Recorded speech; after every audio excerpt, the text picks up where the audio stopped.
Hi Lars, thank you a lot to make us the honor that be here in this session with Geek Group in Querétaro.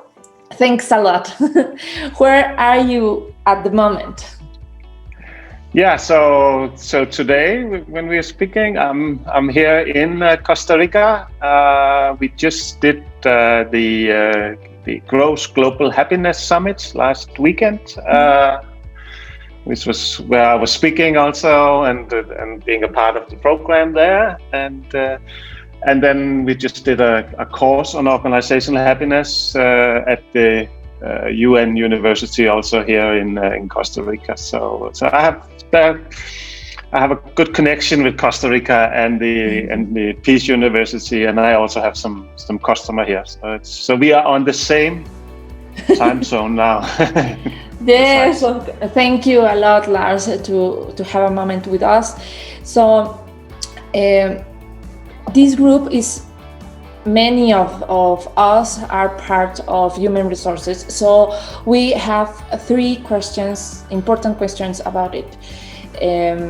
The situation today in talent and human resources. The first one is, why do you think that well-being culture is important for companies now? Yeah,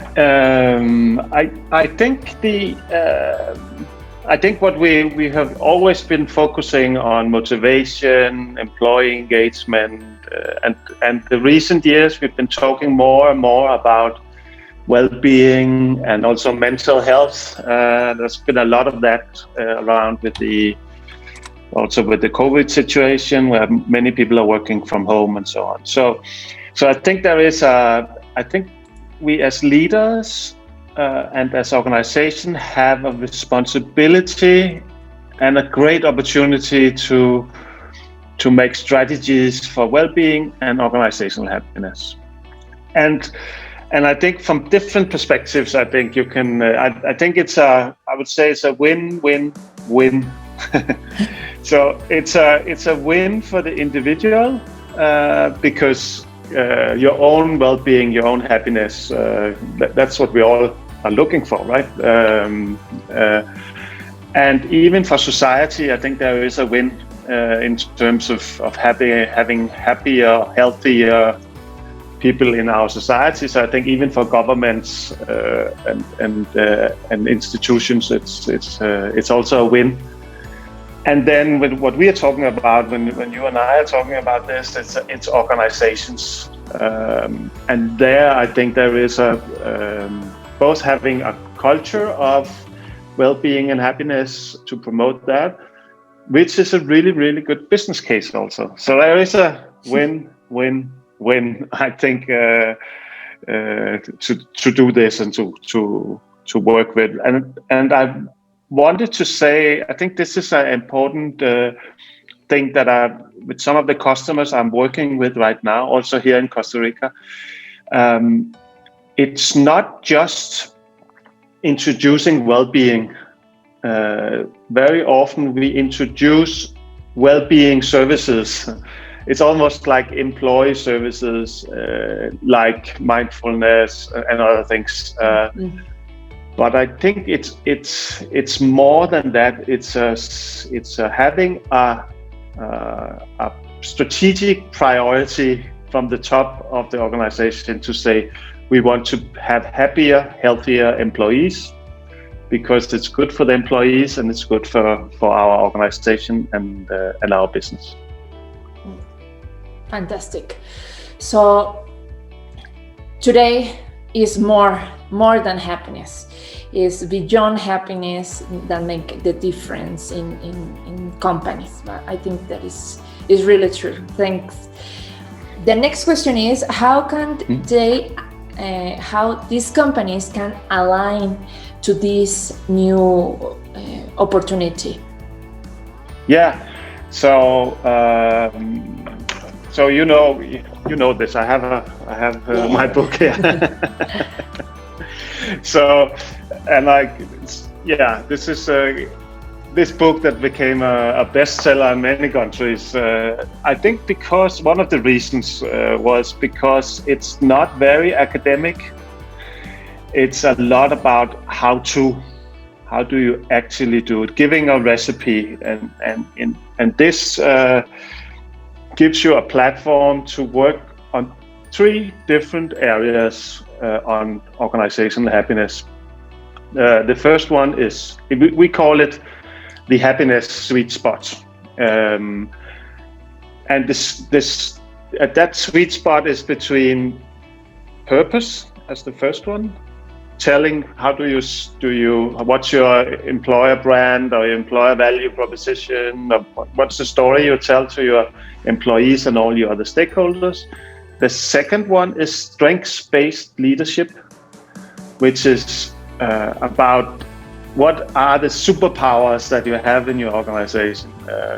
Sometimes I talk about it as a superpower, but focus on the strengths you have in your organization and align them with the purpose of your organization. And the third one, purpose, strength, and then it's compassion, which is really all about leadership, I think.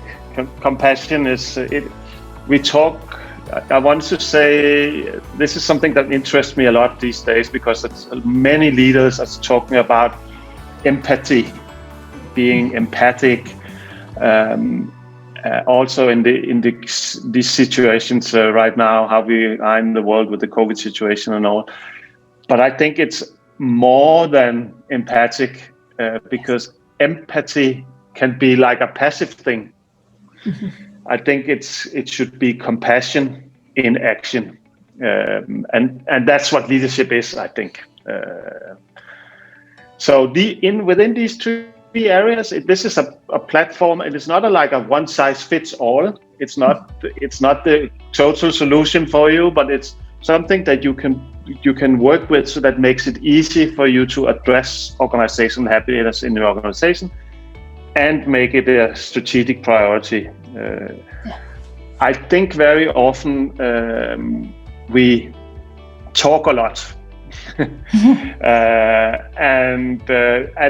and sometimes if we're a bigger organization, or if we make it too complex, then it doesn't really make a difference. It's not going to be implemented or change behavior in the organization. So I think to do something very simple and very specific, like the happiness sweet spot, I think that's a good recipe for actually coming from strategy and talking about it to action. Yeah. So to finish this micro learning session with you, what going to we could give us an advice to HR group, equipment managers, to push their culture, their enterprise, their leaders to see that this is important? Yes, so I think it's not all organizations that are ready for organizational happiness, and even if you start on the executive management team or maybe the boardroom, even I think one of the advice I would give is to I think I have 2 advices here. One is to do the business case, because that's the language we talk. And sometimes when I'm stepping into a boardroom, sometimes then we need to talk about the business case. So, and when we do that, it takes a little time to build the business case, but I think we just did this last week with an American company here in Costa Rica, and this was a business case based on retention, which is a huge one, especially if you're in production and industries, I think. So just getting your retention up. In this case, the business case was, what was it? It was $705,000 per year. And if you speak that language, it will make you will have a go to do your organizational happiness projects. So I think speaking the business language, because sometimes we as HR, and I'm a part of that society also, sometimes we speak a language that the business does not understand. So we need to speak that language. And the second one was also to, I would say, to start talking about how do you measure, how do you create a key performance indicator, if that's what you have in your organization. How do you do that so you are actually able to communicate what kind of effect it has in your organization? So business case and measurements, I think, is a good way to start it. And of course, you should build the roadmap or the project. But you know a lot about that, Adriana. So so that's a different story. But of course, you need to do the work also. Yes, of course. Yeah. What is the solutions that give to the company take this method of happiness sweet spot? Yeah. So some of the outcomes of this is, there is the business case, of course, and you have so many numbers of this. And I know you have all these numbers also, Adriana. So if you want to share that it is really a really good business case, and we don't need to have more cases or academic or research. I think we know that it's a good business case. So in my view, of course, I'm very passionate about this, but I can see how it works. So it's just started, I think. So the business case is really good. I think the culture, the creating a culture of happiness and well-being is another result that makes it even better to work for your company also. So I think there is, like I said, there is a lot of win-win-win situations. Thanks a lot, Lars. We are really happy that have you here. So see you soon in September. We are wait for you.